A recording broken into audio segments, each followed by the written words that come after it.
अंतर्राष्ट्रीय चीता दिवस पर मध्य प्रदेश के मुख्यमंत्री मोहन यादव का अनोखा कदम चर्चा का विषय बन गया। दरअसल, अंतर्राष्ट्रीय चीता दिवस के मौके पर सीएम मोहन यादव ने श्योपुर स्थित कूनो नेशनल पार्क में मादा चीता वीरा और उसके 2 शावकों को छोड़ा। इस दौरान सीएम ने अपने हाथों से चीतों को आजाद किया।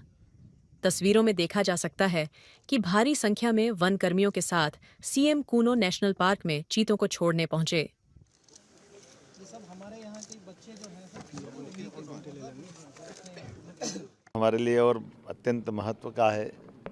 यशस्वी प्रधानमंत्री के आशीर्वाद से, उनकी उपस्थिति से एशिया महाद्वीप पर चीतों का पुनर्स्थापन का जो संकल्प शुरू हुआ वो धीरे धीरे करके परवान चढ़ रहा है। आज चीता दिवस के अवसर पर मैं प्रदेशवासियों को, देशवासियों को बधाई देना चाहूँगा। माननीय प्रधानमंत्री जी को, माननीय वन मंत्री को, श्रीमान भूपेंद्र यादव जी, श्रीमान नरेंद्र मोदी जी।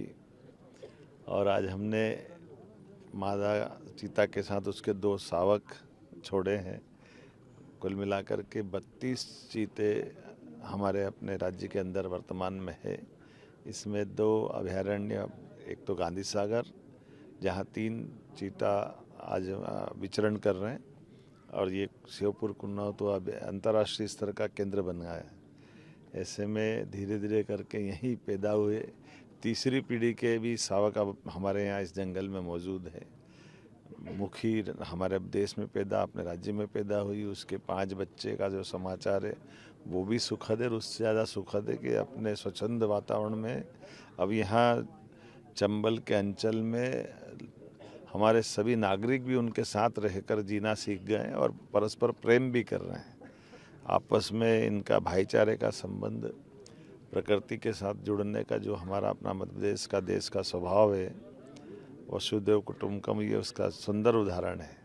ऐसे में जब देश के अंदर टाइगर स्टेट मध्य प्रदेश है, लेपर्ड स्टेट है, वाइल्ड लाइफ के बहुत सारे जानवरों के आश्रय स्थल है, ऐसे में चीते ने अपना पुनर्स्थापन विश्व में सबसे पहले यहाँ करके हमारी उस आत्मीयता को मजबूत किया है। मेरी अपनी ओर से फॉरेस्ट डिपार्टमेंट को, हमारे सारे अधिकारियों को, मंत्री जी को इस अवसर पर सभी को बधाई देता हूँ और उम्मीद करता हूँ कि 5 गुना यहाँ पर्यटन बढ़ा है। और जिस प्रकार से इनका परिवार बढ़ रहा, आने वाले समय में हमारे क्षेत्र के लिए, यहाँ के विस्थापित हुए नागरिकों के लिए भी रोजगार के एक अलग प्रकार के अवसर भी मिलेंगे। अब यहाँ का चीता मुरैना से लेकर शिवपुरी तक दौड़ लगा रहा है और राजस्थान की धरती पे भी घूम फिर के वापस आता है। हमारे लिए सौभाग्य की बात है। धीरे धीरे करके सभी प्रकार की वन्य संपदा के आधार पर हमारे राज्य के जंगल बहुत समृद्ध हुए हैं। ऐसे में चीता उसमें मुकुटमणि की तरह है, कोहिनूर के हीरे की तरह है।